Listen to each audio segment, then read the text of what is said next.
Irmãos, nós vamos continuar nossa jornada em 1 Pedro. Então abram aí a Bíblia, vou falar com o microfone aqui melhor. Abram a Bíblia, 1 Pedro, capítulo 1, de 17 a 21, é o trecho que nós estamos estudando. 1 Pedro 1, 17. Nós começamos a caminhar por esse trechinho algumas semanas atrás, e hoje nós vamos caminhar mais um pouquinho. 1 Pedro 1, 17. Os irmãos devem lembrar que esse trecho todo, no qual esse bloco está inserido, é aquele trecho em que Pedro começa a dar orientações práticas, muito práticas, de como os crentes deveriam se comportar, de como os crentes deveriam viver. Então, até os versículos anteriores, até o versículo 12, ele tratou dos indicativos, ele tratou de verdades, promessas, realidades que os crentes desfrutam. E com base nisso, então agora os crentes têm que viver de determinada forma. Então toda essa sessão, que vai do versículo 13 até o capítulo 2, versículo 10, é uma sessão muito prática. E Pedro adota uma estruturazinha que se repete em vários bloquinhos menores. Ele dá uma ordem e depois ele dá o fundamento da ordem. Façam isso porque... E ele dá o fundamento. E no trecho que nós estamos estudando, que vai do 17 até o 21, nós temos aí a ordem e as bases para uma conduta reverente. E nós estamos vendo que a ordem que Pedro dá está fundamentada na nossa redenção. O crente tem que ter uma conduta reverente, ele tem que se portar de modo reverente, ele tem que se portar com temor a Deus por causa da redenção. E eu expliquei para os irmãos, inclusive, o que era redenção. Redenção, que é a palavrinha que aparece aqui no versículo 18, ali, fostes resgatados. A redenção é a ideia de você ser resgatado mediante um pagamento. Então, foi feito um pagamento, nós temos até a moeda de troca ali, a moeda do pagamento, que foi o sangue, o precioso sangue de Cristo, ali no versículo 19. Então, por termos sido salvos, resgatados, então agora nós temos que viver de determinado modo. É o que Pedro vai defender aqui. Então, ele mostra para nós 5 informações sobre a redenção do crente. E essas informações que ele passa sobre a redenção constituem aí as diretrizes para a nossa vida prática. Já que nós fomos resgatados, como nós devemos viver? E ele vai apresentando isso daí para nós, de modo que a nossa vida prática tem por base o que Jesus fez por nós. Então, 5 informações, uma em cada versículo. A primeira informação é que o crente foi resgatado para uma vida reverente, versículo 17. A segunda informação é que o crente foi resgatado de uma existência vazia, isso está no versículo 18. Terceira informação é que o crente foi resgatado pelo sacrifício de Cristo, no versículo 19. Quarta informação, o crente foi resgatado a partir de um plano eterno, versículo 20. E última informação, a quinta, o crente foi resgatado para viver com Deus, no versículo 21. E nós estamos aí na primeira informação, o crente foi resgatado para uma vida reverente, estamos aí no versículo 17. Então vamos ler o bloco todo para a gente recapitular, e aí nós continuamos caminhando no versículo 17. Então o texto diz assim: Ora, se invocais como Pai aquele que sem acepção de pessoas julga segundo as obras de cada um, portai-vos com temor durante o tempo da vossa peregrinação, sabendo que não foi mediante coisas corruptíveis como prata ou ouro, que fostes resgatados do vosso fútil procedimento que vossos pais vos legaram, mas pelo precioso sangue, como de cordeiro sem defeito e sem mácula, o sangue de Cristo, conhecido com efeito antes da fundação do mundo, porém manifestado no fim dos tempos por amor de vós, que por meio dele tendes fé em Deus, o qual ressuscitou dentre os mortos, e lhe deu glória, de sorte que a vossa fé e esperança estejam em Deus. Então esse é o bloco todo. Os irmãos veem lá no versículo 17 A ordem, ali no imperativo, portai-vos com temor, e o fundamento dessa ordem pega aí do 18 até o 21, porque ele fala, sabendo que, ou seja, vocês têm que se comportar desse modo porque vocês sabem que vocês foram comprados assim, assim, assado. Aí entra na redenção, são essas informações que nós estamos coletando aqui. E no versículo 17, nós temos aí o chamado para uma vida reverente. Nós já caminhamos pela metade, né, do versículo 17. Nós vimos aí que o crente é aquele que invoca Deus como Pai, mas a nossa visão de Deus precisa ser equilibrada, porque nesse versículo, Deus é chamado de Pai, mas ele também exerce uma outra função. Qual é a outra função que ele exerce aí, além de Pai? No versículo 17. Juiz. Então eu tenho que ter uma visão equilibrada. É o equilíbrio entre amizade e autoridade. Eu tenho intimidade com Deus, eu tenho proximidade com Deus, eu posso chamar Abba Pai ali com carinho, com afeto, com proximidade, com intimidade, mas eu não posso banalizar a figura de Deus, o papel de Deus e a relação dele com o crente, a relação dele comigo. Porque além de Pai, ele também é juiz. Então, essa lembrança nos deixa com a visão equilibrada sobre quem Deus é e, consequentemente, sobre como nós lidamos com Deus. Muitas vezes, até a gente ilustrou com a relação do pai e do filho na nossa realidade normal, nossa realidade humana, né? O filho tem que ver o pai como amigo, mas também como autoridade. Senão, se o filho só vê o pai como paizão, como amigão, ele vai pisar no pai, vai fazer o que quiser. Por outro lado, se o filho só vê o pai como uma autoridade rígida e tudo mais, ele não vai desenvolver nenhum afeto, nenhum carinho, nenhuma amizade ali. Então, mesmo nas nossas relações aqui na esfera horizontal, nós temos esse equilíbrio aí. Na nossa esfera vertical, no nosso relacionamento com Deus, não é diferente. Lembre-se, Deus é pai, mas ele também é juiz. Então isso deixaria os leitores de Pedro com um gostinho meio agridoce na boca, né? É doce porque é pai, mas dá um pouquinho de medo porque é juiz. E é isso mesmo que Pedro quer fazer. Pedro quer lembrar, olha, vocês estão nesse mundo, vocês têm um pai, vocês não estão soltos aí, tem um pai que provê, que cuida, que dirige, que sustenta vocês, mas vocês não podem viver de qualquer jeito, porque esse pai também é juiz.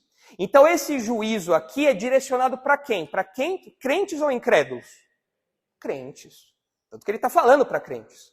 E ele fala que esse pai julga com justiça, porque ele julga segundo as obras de cada um, e ele julga também imparcialmente. Ele julga sem fazer acepção de pessoas, ou seja, ele não julga com base em critérios externos, em critérios de aparência, em coisas superficiais. Deus consegue ler o nosso coração, Deus tem os critérios corretos para julgar. Deus não nos favorece. Eu sou o filho de Deus já há muito tempo, me converti há muito tempo. Então, para mim, o juízo é menor, para mim, o rigor é menor, a avaliação é menor. Não é assim, não. Com Deus não tem favorecimentos. Eu dou o dízimo mais alto na igreja, então Deus vai dar uma brandada na avaliação que ele faz de mim. Negativo, não é assim. Inclusive, a gente viu que essa avaliação que Deus faz com o crente, ela pode se expressar no presente, por meio da disciplina. Quando Deus olha para um filho dele e vê que o filho dele está abusando, está bagunçando o parquinho, ele muitas vezes pode ir lá e tirar o filho do parquinho. Falar, chega, você está aprontando demais, eu vou te matar. Isso pode acontecer. É o que aconteceu na igreja de Corinto. É o que acontece com os crentes, alguns crentes que João escreve em 1 João. É o que aconteceu com Ananias e Safira. Bagunçaram o parquinho, Deus falou, não dá mais. Então veio uma disciplina ali. Agora, em termos futuros, a gente viu que isso se aplica até ao galardão, o modo como Deus vai avaliar o nosso desempenho como crentes, o nosso serviço como crentes. Então, todos nós participaremos do tribunal esportivo, por assim dizer, onde Deus vai avaliar o nosso desempenho. O Rubens foi um bom crente, então vai ganhar aqui uma medalha de prata. O André foi um crente meia boca, vai ganhar aqui uma medalha de latão. Né? Uma medalha de latão. É a recompensa que nós chamamos de galardão. A gente não sabe o que é isso. Não é uma medalha, a gente não sabe o que é. Mas faz parte da avaliação que Deus faz dos crentes.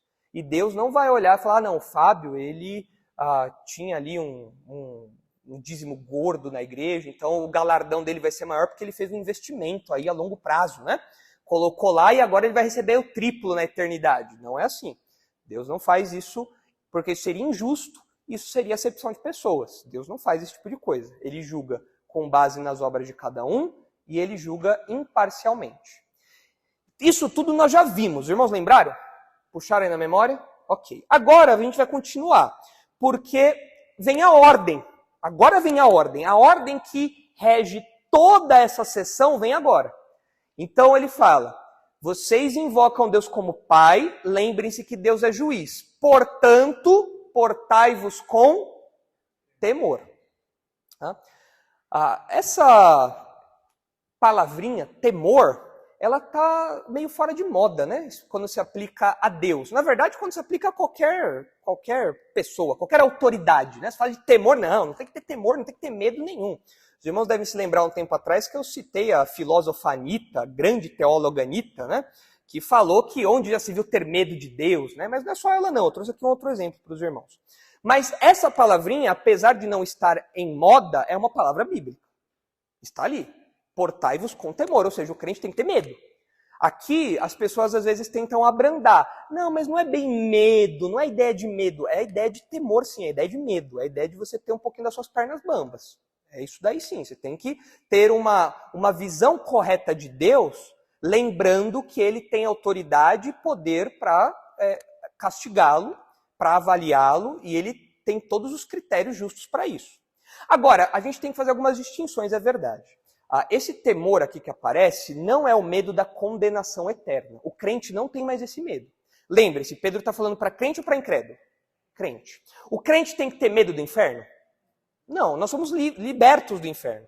Deus nos tirou desse rumo que nós estávamos caminhando. Então, quando eu lembro do inferno, eu não lembro com medo de Deus me jogar lá. Eu lembro com gratidão por Deus ter me tirado. Agora, onde eu vejo que na Bíblia o temor do crente não é um temor da condenação. Os irmãos podem ver isso lá em 1 João 4,18. Lá em 1 João 4,18, só virar um pouquinho aí as páginas da sua Bíblia, você vai ver que o medo que o crente tem não é o medo do inferno. Crente não perde salvação, crente não corre o risco de uma hora estar destinado ao céu e depois, porque comete algum pecado, alguma coisa do tipo, ele perde o céu e volta a ir para o inferno. Não é assim. 1 João 4,18 diz o seguinte, olha só.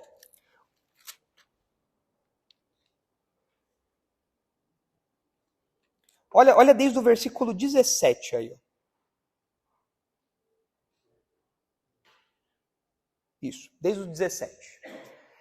Nisto é em nós aperfeiçoado o amor, para que no dia do juízo mantenhamos confiança. Pois, segundo ele também nós somos neste mundo. No amor não existe medo. Antes, o perfeito amor lança fora o medo. Ora, o medo produz tormento.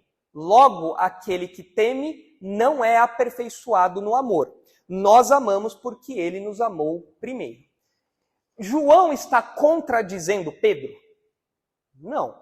Porque aqui, olhando os versículos 17, 18 e 19, especialmente o 17, João está falando sobre que juízo?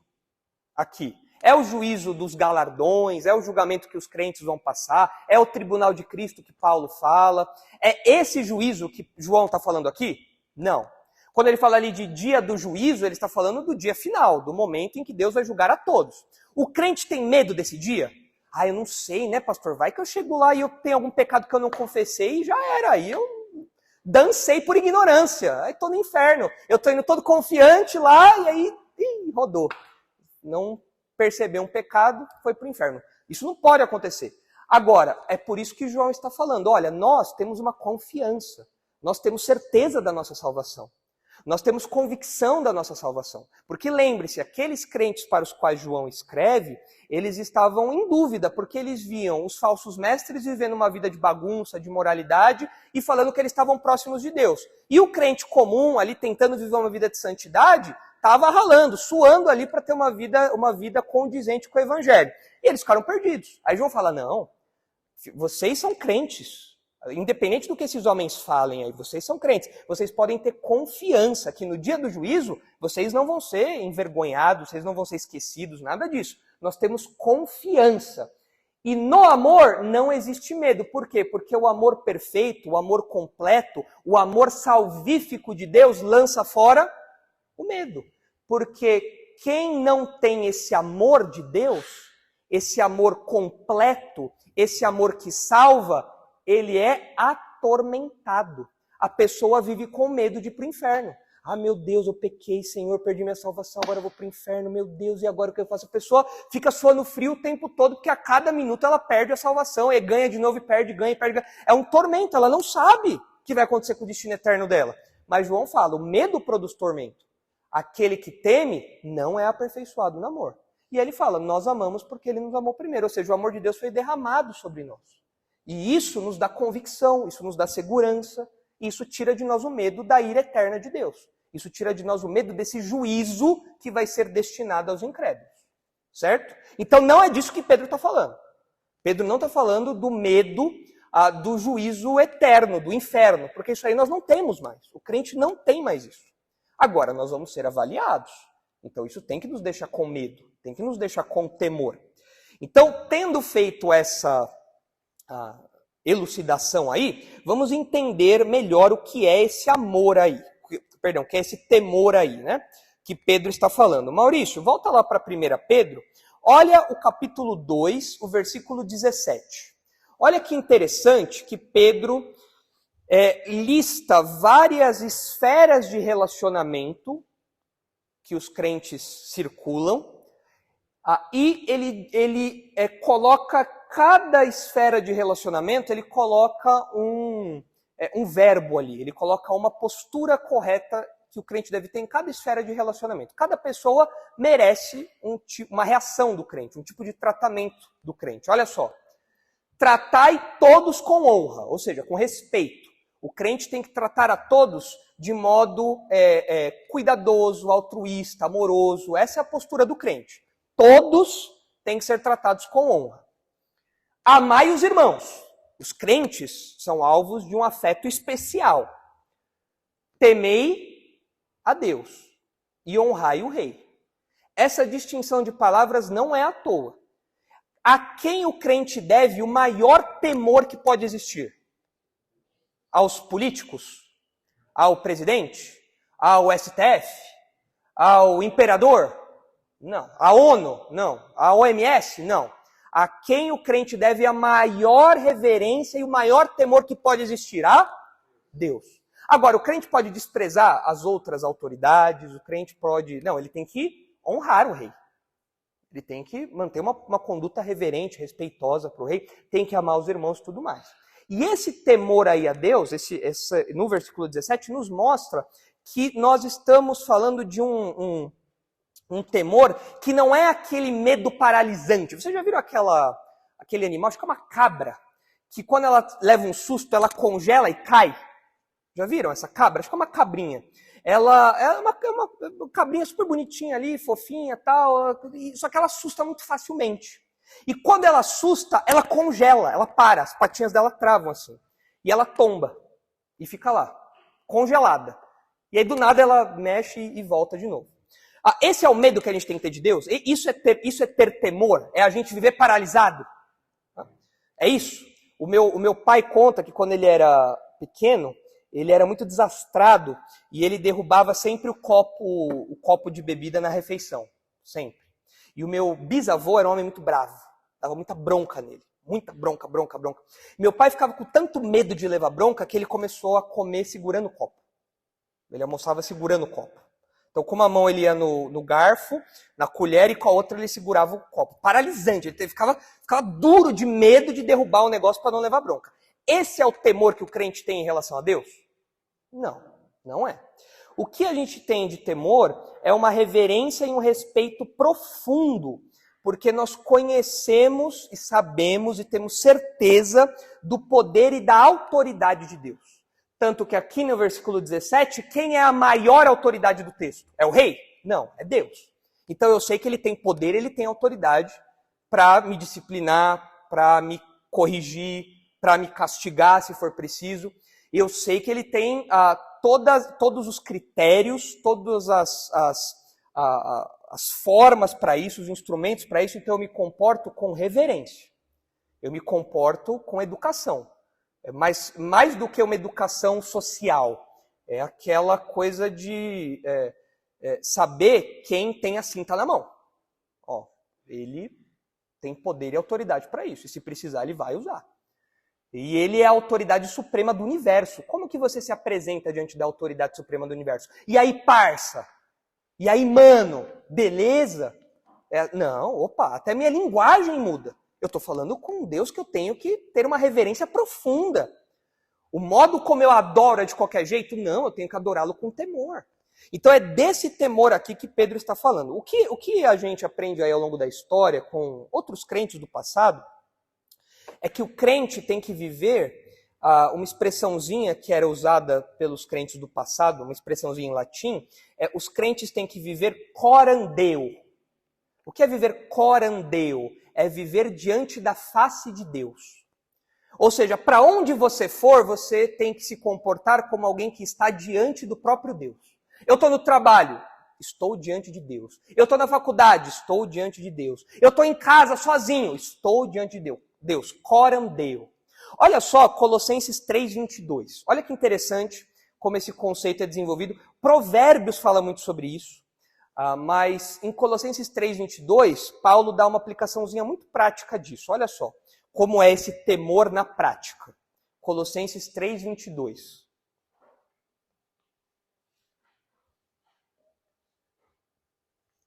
Paulo, nessa sessão, ele fala sobre os relacionamentos domésticos. Então, marido, filho, pai e os servos naqueles dias, esses servos aqui moravam nas casas, eram servos domésticos. Muitos deles, a maioria, morava ali nas casas dos seus senhores. E Paulo diz assim: servos, obedecei em tudo ao vosso Senhor segundo a carne, não servindo apenas sob vigilância, visando tão somente agradar homens, mas em singeleza de coração, temendo ao... Opa, aqui dá para entender o que é isso aqui. Como é alguém que vive corandeu no trabalho? É aquela pessoa que fica jogando no computador e vê o chefe vindo ali atrás, muda rapidinho para parecer que está trabalhando? Não, né? Ele é fiel, obediente, mesmo quando ele não está sob vigilância. Tá? Ninguém está vendo, vou desviar aqui um pouquinho dessa carga aqui, vou levar um caixote desse aqui para mim, pegar um pouquinho disso aqui, ninguém vai ver, pegar um centavinho aqui, ninguém vai ver nada. As câmeras não estão vendo? Não, o crente não é assim. O crente ele tem medo de Deus. As câmeras podem não estar vendo. O meu chefe pode não estar vendo. Os meus pais podem não estar vendo. Mas eu sei quem está vendo. Quem está vendo? Deus. Eu vivo corandeu. Eu vivo diante da face de Deus. E essa expressão corandeu tem a ideia de temor. Essa é a ideia. Viver diante de Deus no sentido de você temê-lo. Porque ele te acompanha em todo lugar. E você quer agradá-lo em todo lugar que você for. E aqui Paulo aplica isso aos servos. E é curioso a gente observar que a postura esperada do crente é justamente a postura de temor ao Senhor. Enquanto que os incrédulos são caracterizados justamente pelo contrário. Olha só o que Paulo fala em Romanos 3,18. Paulo está citando o Salmo 36, e olha o que ele fala lá em Romanos 3,18, sobre os incrédulos. Paulo dá uma série de características, uma série de descrições sobre os incrédulos, em Romanos 3. Ele fala que não há nenhum justo, nenhum sequer, que a garganta deles é sepulcro aberto, que com a língua eles urdem engano, veneno de víbora, a boca deles é cheia de imundícia, os pés são velozes para derramar sangue e tal. Nos seus caminhos há destruição e miséria, desconheceram o caminho da paz, não há temor de Deus diante de seus olhos. O que o incrédulo faz que é característico dele, ou melhor, o que ele não faz que é característico dele, ele não teme a Deus. Você fala para o incrédulo, mas você não tem medo do que pode acontecer com você pelo que você está fazendo? Você não tem medo da ira de Deus? O incrédulo dá risada. Lembra do Rei Leão? Lembra do Simba? Sabe o Simba quando era pequenininho? Falam para ele, mas você não tem medo do perigo? O que ele fala? Eu rio na cara do perigo, não é? Esse é o incrédulo. O incrédulo ri na cara do perigo. Mas Deus, ele tem poder e autoridade. Ele é o juiz supremo. Ele pode castigar, disciplinar e enviar para o inferno. O que o incrédulo faz? Eu rio na cara do perigo.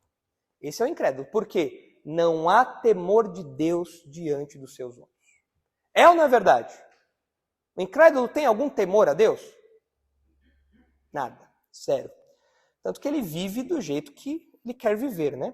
Aquele texto que é muito conhecido, que diz que o tolo diz em seu coração não a Deus, por isso se corrompem, praticam todas as coisas.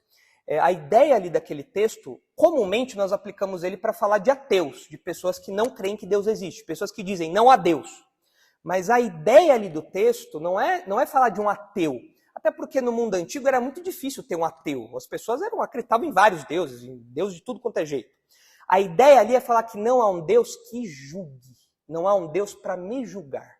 E por não ter um Deus para me julgar, então eu vivo do jeito que eu quero. Eu pratico todo tipo de abominação. Não tem ninguém para me avaliar, não tem ninguém para me julgar. Eu vivo do jeito que eu quiser. Então, essa é a ideia presente ali no texto. E como eu falei para vocês, não é só a Anitta, né, que tem essa visão teológica aí um pouquinho diferente dessa, né, a grande teóloga Anitta.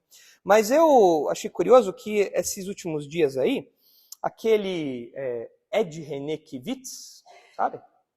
Ele começou a publicar uma série de vídeos chamada Isso é o Evangelho. E promissor, né? E ele tem lá os vídeos onde ele começa a filosofar lá as coisas, né? Então, no meio dos nomes, das coisas que ele cita lá, tem um vídeo que ele fala sobre temor a Deus. Vamos ver se os irmãos vão falar amém para ele. Olha só. Palavras dele, hein? Peguei do vídeo. Eu não tenho mais medo de Deus. E quem perde o medo de Deus, perde o medo da religião. E quem perde o medo de Deus e perde o medo da religião, não pode mais ser manipulado pelos donos da religião. Viver sem medo, levantar-se, ir para a vida, olhar para o céu dizendo, obrigado, eu sei que você está do meu lado. Eu vou viver. Isso é o Evangelho. E aí? E ficou apavorado, né? Mas é que ele não tinha conhecido o Ed ainda.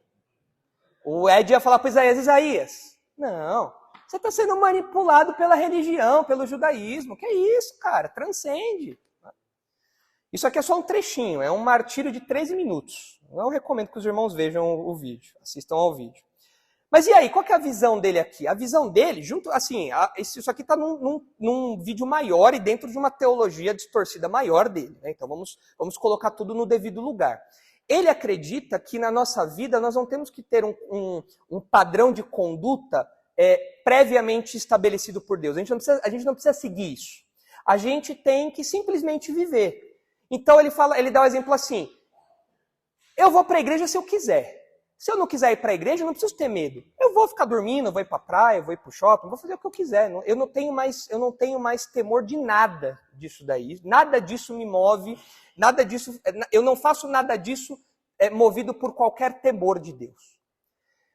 Num certo sentido, você ouve isso, você fala, realmente tem pessoas que fazem tudo da vida cristã movido apenas por medo. Medo errado, medo de ir para o inferno, medo de ser menos abençoado. Esses temores são errados. Claro que esses temores são errados. Pessoas que, se você não der o dízimo, você vai ter uma maldição na sua vida. Isso é um temor errado. Agora, eu obedeço a Deus também movido por temor. Mas o temor certo. E qual que é o temor certo? Se eu desobedecer, Deus tem a cinta na mão e Ele pode me disciplinar. Hebreus fala que Deus disciplina os filhos a quem ama.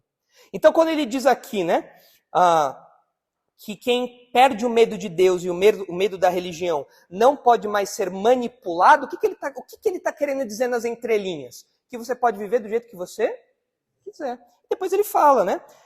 Levantar-se, ir para a vida, olhar para o céu dizendo obrigado, eu sei que você está do meu lado, eu vou viver. Ou seja, na prática eu não tenho compromisso moral nenhum. Diga, Vivian.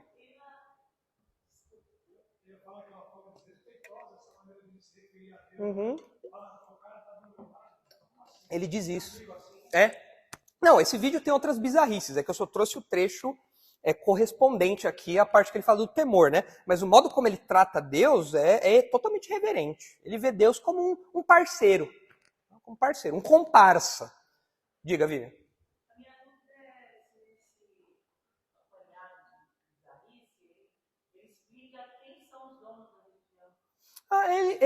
Quando ele fala de dono da religião, os exemplos que ele dá, não só nesse vídeo, mas em outros, é daquele pastor que diz que é importante que os crentes frequentem a igreja, é daquela pessoa que fala que é importante que os crentes fujam de determinadas práticas imorais, esse tipo de coisa, entendeu? Ele não quer estabelecer nenhum tipo de moralidade. Você vive do jeito que você quiser. Ele já disse isso em outros vídeos já. Ele já ensinou isso em outras ocasiões. E aqui ele só está reforçando. Mas a gente vê que a ideia toda é, se você tira o medo de Deus, então você pode viver do jeito que você quiser. E quem é crente, segundo ele, não pode ter medo de Deus.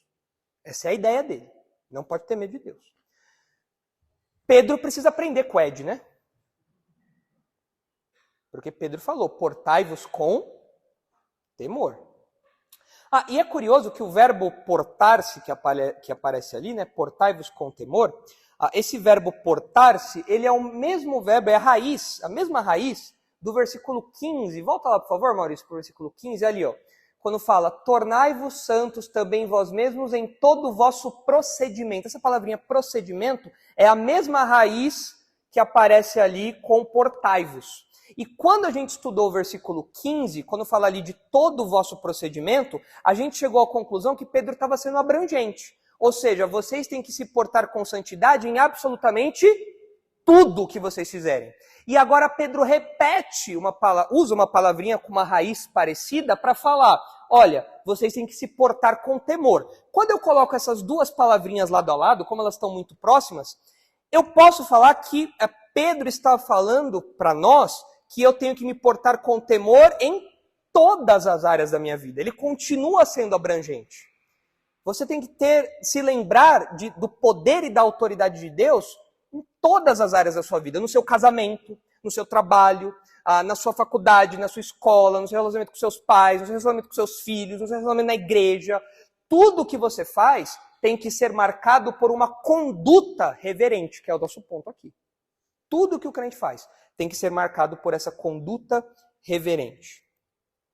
E quando a gente olha para a teologia bíblica do temor a Deus, o que a Bíblia fala sobre isso, a gente percebe algumas aplicações muito interessantes de como o temor a Deus muda realmente a nossa vida. Se você teme a Deus, a sua vida é outra. A sua conduta é totalmente diferente. Olha alguns exemplos aí. Primeiro exemplo, Neemias 5. Neemias capítulo 5. Olha aí como o temor a Deus faz com que nós tenhamos um caráter íntegro e uma conduta exemplar. Neemias 5, versículo 14.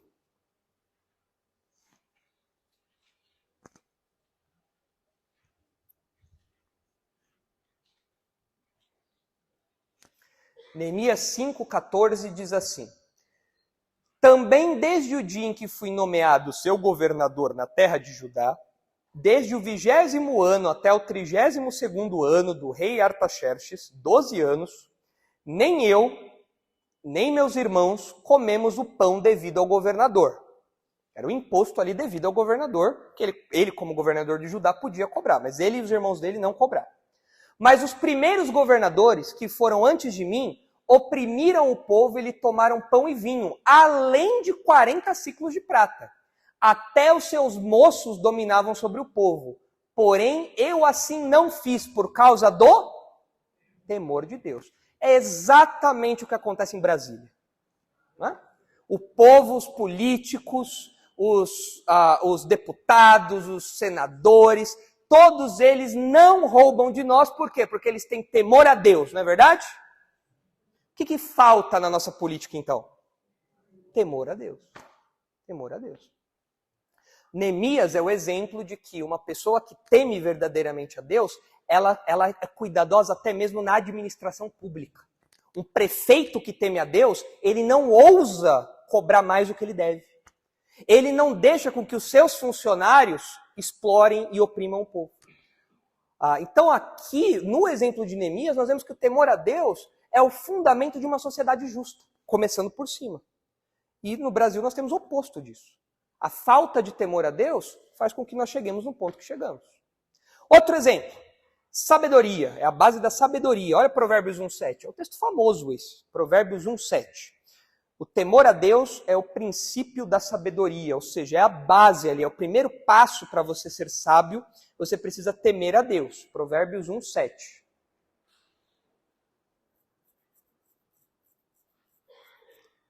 O temor do Senhor é o princípio do saber, mas os loucos desprezam a sabedoria e o ensino. Então a gente vê o mundo querendo pagar de sábio.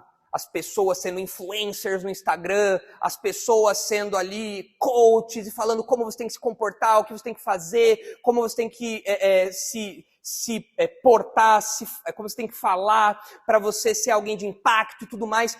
Todos eles vomitando sabedoria. Mas aí você fala, e o que você acha de Deus? Ah, Deus é uma ideia, é uma coisa assim. E vivem vidas tortas, vivem vidas de qualquer jeito e se acham sábias. Isso é verdadeira sabedoria? Não. Para você saber se alguém é sábio mesmo, você pergunta para ela, você teme a Deus? Se ela falar, sim, eu temo a Deus. Então você fala, bom, então você está no começo. No começo para ser sábio, no comecinho. É o primeiro passo. Você tem medo de Deus? A sua perna dá uma enfraquecida quando você pensa que um dia você vai estar diante dele, que ele está o tempo todo diante de você? A sua perna dá uma bambeada? Dá. Então beleza. Então você está no comecinho da sabedoria. Comecinho. Se a pessoa falar, não, eu acho que Deus é um grande parceiro, é um grande comparsa, né? Então, aí você sabe que a pessoa não é sábia. É curioso, porque o Ed Renekiewicz, ele tem todo um papo de sabedoria, de filosofia, né? Ele se porta como sábio, que fala, olha, o evangelho é isso, o evangelho é aquilo. Pelas palavras dele, à luz de Provérbios, ele é sábio? Ele não está nem no começo. Ele já se coloca como guru da sabedoria, da verdadeira religião. É um tolo. É um tolo que despreza a sabedoria e o ensino. É isso aí.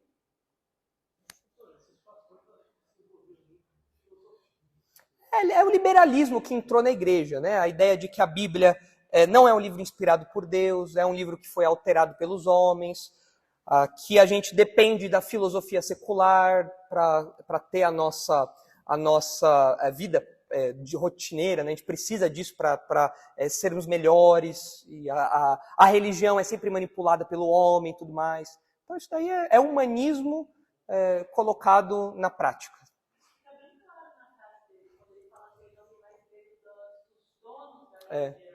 Exatamente. Isso. Essa é a grande crítica que ele faz.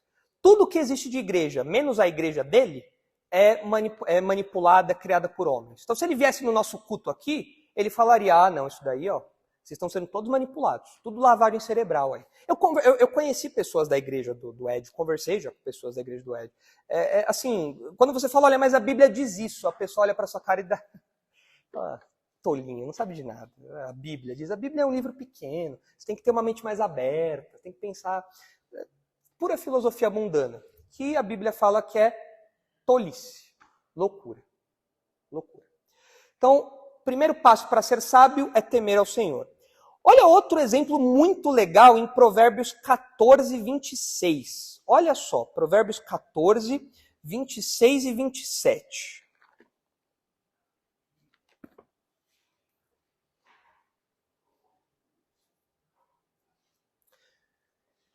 No temor do Senhor tem o homem forte amparo, e isso é refúgio para seus filhos. O temor do Senhor é fonte de vida para evitar os laços da morte. O temor do Senhor faz o que aqui? Qual que é o resultado de uma pessoa temer a Deus nesse versículo? Nos protege, ou seja, quando eu temo a Deus, eu estou protegido, mas apenas eu estou protegido? Os meus filhos estão protegidos. Então, como que os pais devem proteger os seus filhos?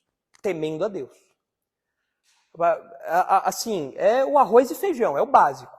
Ter filhos protegidos, ter filhos guiados pelo Senhor, ter filhos piedosos, ter filhos que crescem na palavra de Deus, que honram as coisas de Deus.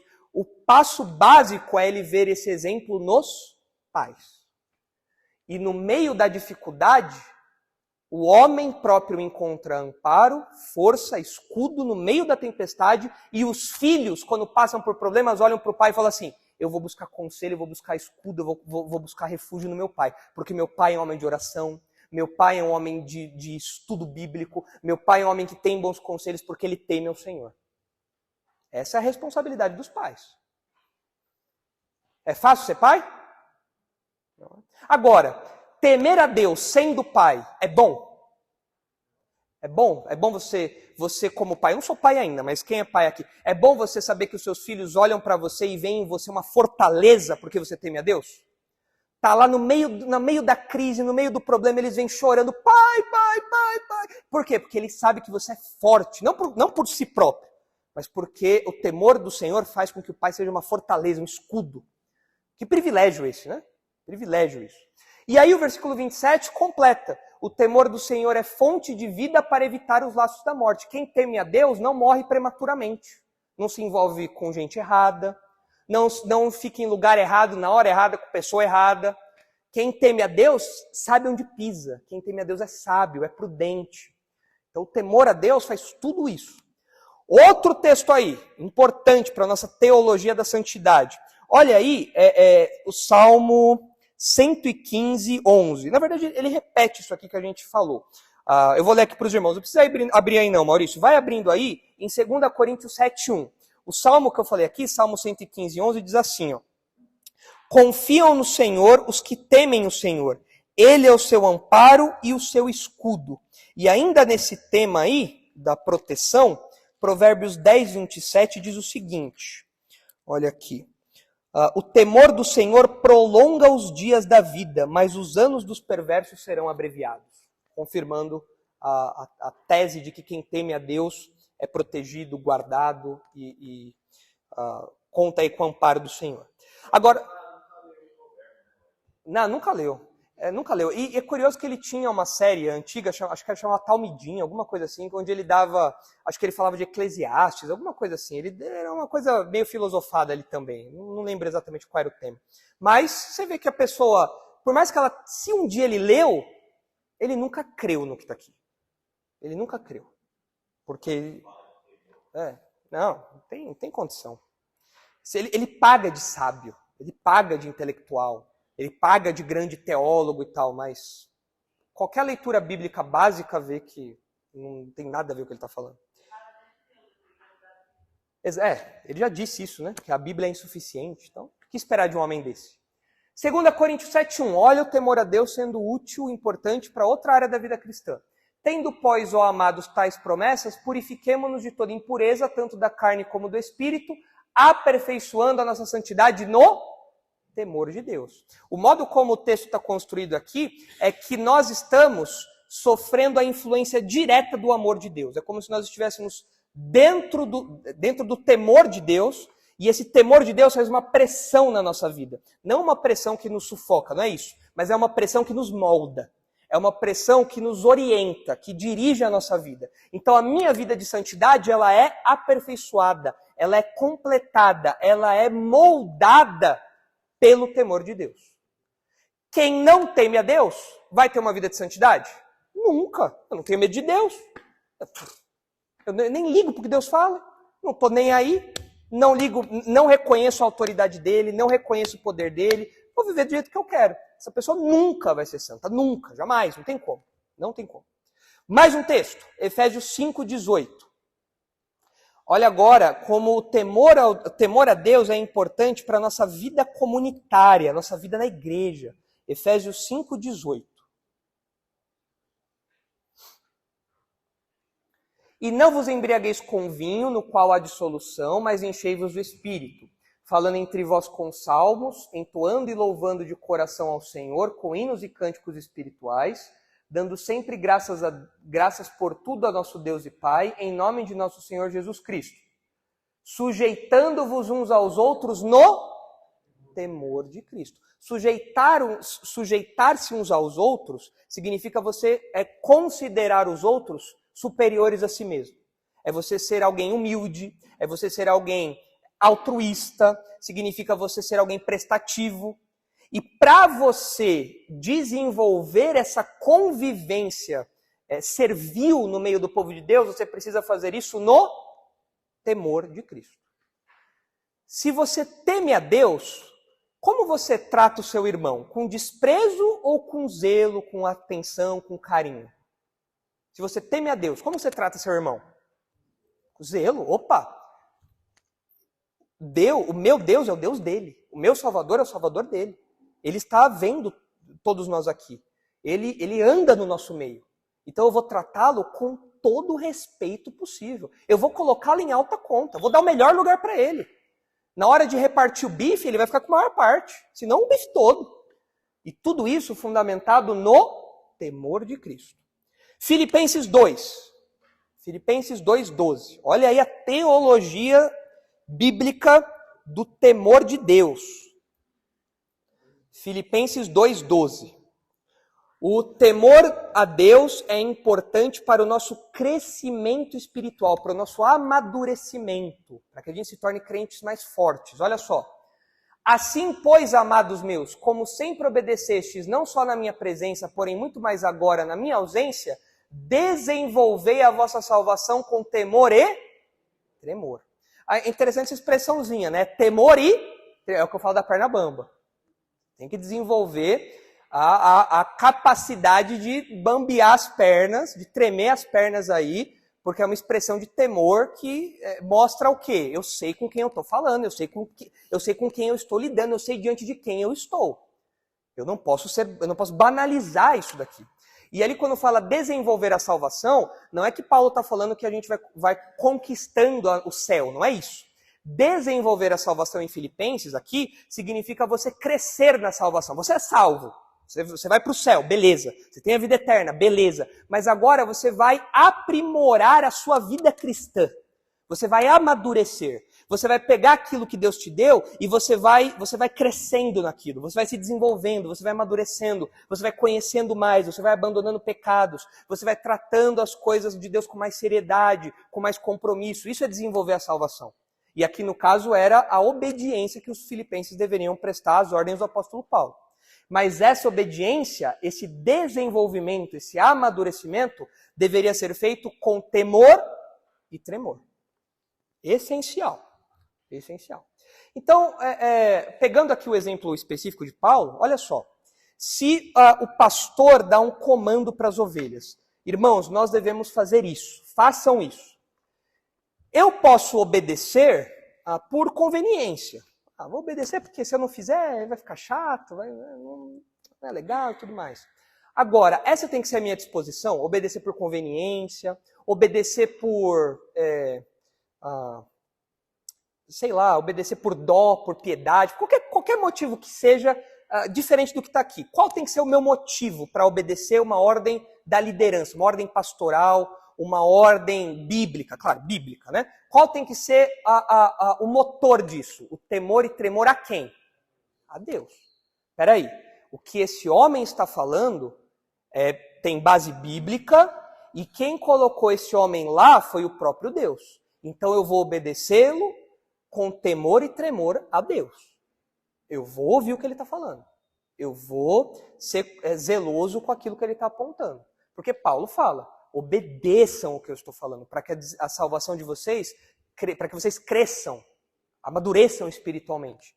E isso tem que ser feito com temor e tremor. Sempre com temor a Deus. Mais um texto aí, Hebreus 12:28. Então, às vezes o pastor fala, né? Abandone tal pecado. Para de namorar incrédulo. Para de fazer isso. Eu vou obedecê-lo, porque eu temo a Deus. E esse homem está sendo boca de Deus agora na minha vida. E eu preciso abandonar esse pecado agora, voando. Tem crente que o pastor fala, hein, tá por aqui? Vai por aqui, né? Rompe o namoro com o incrédulo. Pastor, mas é um namoro missionário. Não é missionário, é um namoro missionário. Catar coquinho. Enfim, não pode ser assim, né? Tem que ser uma obediência fruto do temor a Deus. Olha só, Hebreus 12:28. Por isso, recebendo nós um reino inabalável, retenhamos a graça. Nós já estudamos com o pastor Marcos que reter a graça aqui significa Não lembram, né? Ainda bem que o pastor Marcos não está aqui. Significa ser grato. Reter a graça significa ser grato. Tá? Então, por isso, recebendo nós um reino inabalável, sejamos gratos, pela qual sirvamos a Deus de modo agradável, com reverência e santo temor, porque nosso Deus é fogo consumidor.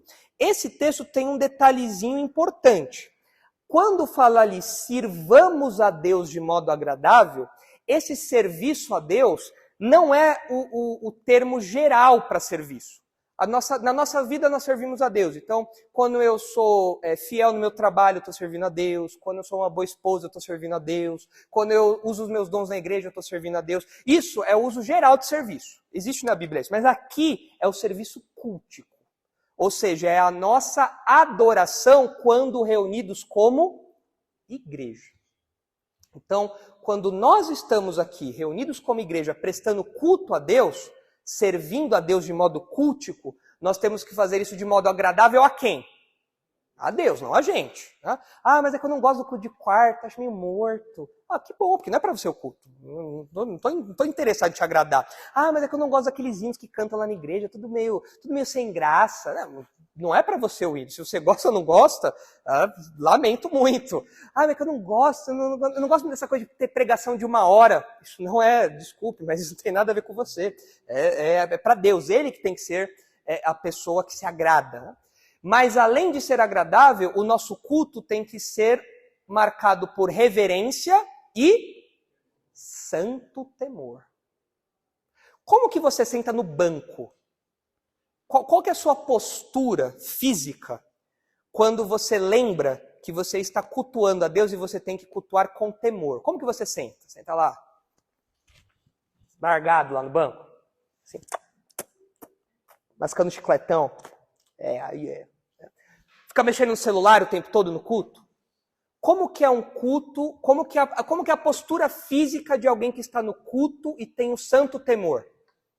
Como que a criança senta quando o pai dá aquela olhada fulminante para ela? A criança está aprontando, está brincando ali, está causando tudo, o pai só olha assim. Senta agora. Como que a criança senta? Pentei o cabelinho, ajeita, né? Arruma ali o vestidinho e tal. Aí fala até, oi papai, sim senhor papai, não senhor papai, tá? Por quê? Porque ela tem medo, ela tem temor. Então quando nós cultuamos a Deus, qual tem que ser a nossa postura física no banco? Eu falo da postura física porque a gente às vezes vê o culto como se nós fôssemos espectadores do culto. Como se nós estivéssemos assistindo e eu, pastor, o pregador, eu estou cultuando, vocês estão assistindo. Não é essa a visão correta de culto. Todos nós, inclusive enquanto estamos ouvindo uma pregação, nós estamos servindo a Deus culticamente. Nós estamos cultuando a Deus com a nossa mente, com os nossos ouvidos, com o farfalhar das nossas Bíblias. Nós estamos cultuando a Deus até mesmo com a nossa postura. Eu estou diante de um Deus que é santo, que tem poder e autoridade. Eu vou me portar aqui com reverência. É claro que isso não tem que criar robozinho, não é essa a ideia da Bíblia, não é isso. Não é robozinhos, se eu espirrar aqui, meu Deus, não é isso. A minha avó, nós morávamos aqui perto quando eu era pequeno, não vim aqui na igreja ainda, mas a minha avó, já falecida, ela era pentecostal. Né? E ela, como nós morávamos aqui perto, ela estava procurando igreja, ela veio aqui na nossa igreja muitos anos atrás.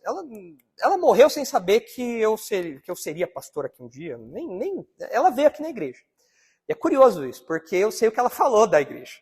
Ela falou, eu não vou lá não, lá naquela igreja, tudo quieto, se cai um passe de ônibus, todo mundo te olha.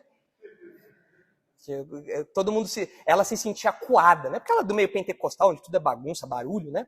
Mas qual que era a ideia dela? Lá é todo mundo robozinho, lá todo mundo fica quieto lá, porque se olhar para o lado... Mas não é essa a ideia. Nós não somos robozinhos cultuando a Deus. Por que nós nos portamos de uma maneira reverente? Porque nós estamos diante de um Deus que tem poder e autoridade. Então o nosso culto é um culto marcado por isso, por ordem, por decência, que o apóstolo Paulo fala em 1 Coríntios. Que o nosso culto tem que ser marcado por decência e ordem. A nossa roupa é uma roupa que expressa isso, as nossas músicas expressam isso, a ordem do culto expressa isso. O culto não é uma bagunça, o culto é organizado. Por quê? Porque nós fazemos isso com temor. Então, todos esses textos mostram aí a importância de nós temermos a Deus. E geralmente as pessoas pensam que temer a Deus é algo pesado, é algo triste, é algo frustrante, não é verdade? As pessoas pensam isso. Mas para a gente terminar, rapidinho, vamos ver aí 3 textos. Rapidinho, Maurição, pau na máquina aí. Primeiro texto, Salmo 25, 14. Só para a gente terminar essa palavra, pelo menos, né?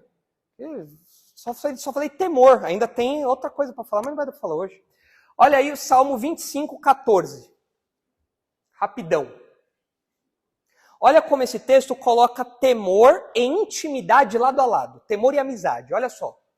Salmo 25, 14.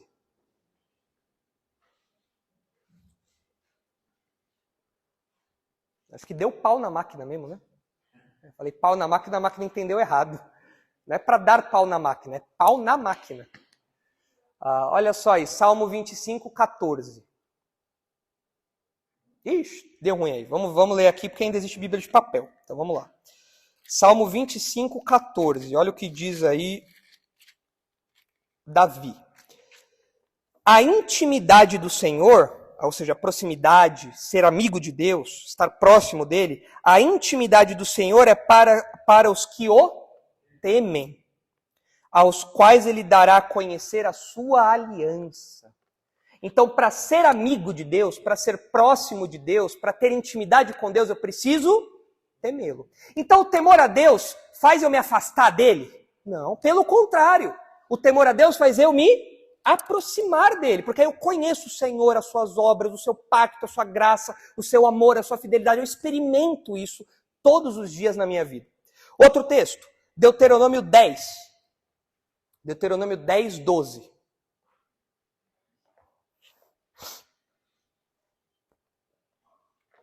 Deuteronômio 10, 12 e 13. Olha só. Agora, pois, ó Israel,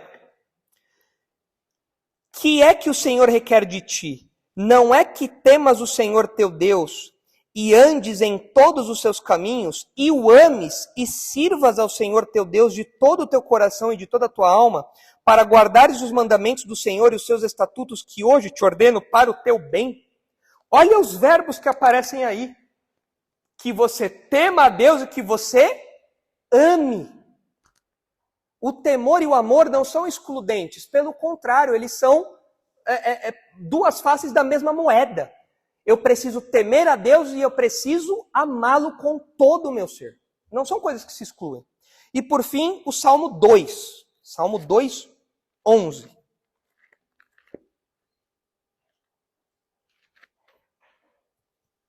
Salmo 2,11 diz assim: servi ao Senhor com temor e alegrai-vos nele com tremor. Aí bugou a cabeça, né? Tá com medo, vai estar alegre.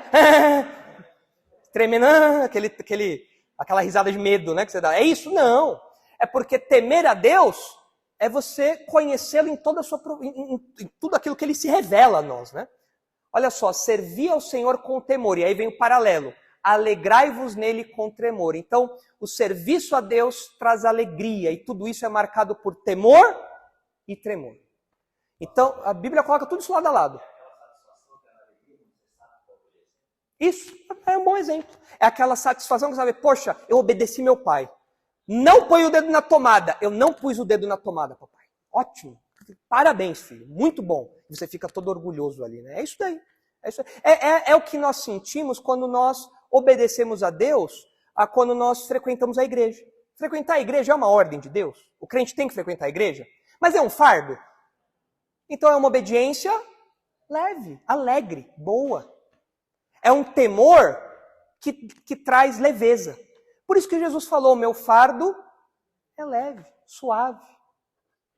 Então nós como crentes, nós temos que desenvolver esse temor. Nós temos que desenvolver isso. Isso, diferente do que o Ed Renekiewicz fala, né? Isso é evangelho. Isso é evangelho. É saber que nós não temos mais a ira de Deus sobre nós, mas agora nós tememos ao Senhor porque reconhecemos o seu poder e a sua autoridade. E nós o respeitamos profundamente por isso. E a nossa vida é marcada por uma conduta reverente. Isso é evangelho. Isso liberta de verdade. Senão, nós vamos ser escravos do nosso próprio pecado, estaremos condenados pela eternidade longe de Deus. Esse entendimento só a obra de Jesus nos proporciona. Só o Evangelho mesmo nos proporciona essa visão libertadora. Certo? Então, vamos parar por hoje, porque já são 9h10, quase 9h15, e a gente só falou de uma palavra. Só falamos ali do portai-vos com temor. Aqui a gente fez uma avaliação maior, né? A gente fez uma teologia bíblica do temor a Deus. Né? Os irmãos vão encontrar isso aí em muitas outras referências, mas aqui eu listei só algumas. Então vamos orar, pedindo que Deus consolide essas verdades na nossa mente, na nossa vida. Santo Deus, como nós somos privilegiados de nos aproximarmos do Senhor, um Deus santo, que um dia escolheu nos salvar, não por obrigação, mas por amor. E agora, por meio de Jesus Cristo, nós podemos lançar fora o medo do juízo eterno e nos aproximarmos do Senhor como filhos, tendo o Senhor como Pai. Mas isso não exclui o equilíbrio que devemos ter de lembrar que o Senhor é também juiz, que o Senhor é justo, que o Senhor é santo e que a nossa vida tem que ser marcada por temor ao Senhor. Tudo o que fizermos tem que ser marcado por temor ao Senhor. Não porque agora salvos podemos perder a nossa salvação, mas porque o Senhor, que é santo, não pode conviver com o pecado. E quanto mais nos aproximamos do Senhor, mais nos afastamos do pecado. E o Senhor, que é um Pai justo, não pode ver em disciplina a obstinação dos seus filhos e se manter calado. E por isso o Senhor tem poder e autoridade para nos disciplinar, o Senhor tem poder e autoridade para avaliar a nossa conduta. Ajuda-nos então, neste mundo, a vivermos de modo santo, de modo agradável ao Senhor. Tudo isso feito no temor do Senhor, tudo isso feito coram Deo. Leve-nos agora em segurança para casa, nos dê um resto de semana debaixo do seu cuidado, da sua proteção e provisão. E é em nome do nosso Salvador Jesus Cristo que nós oramos. Amém.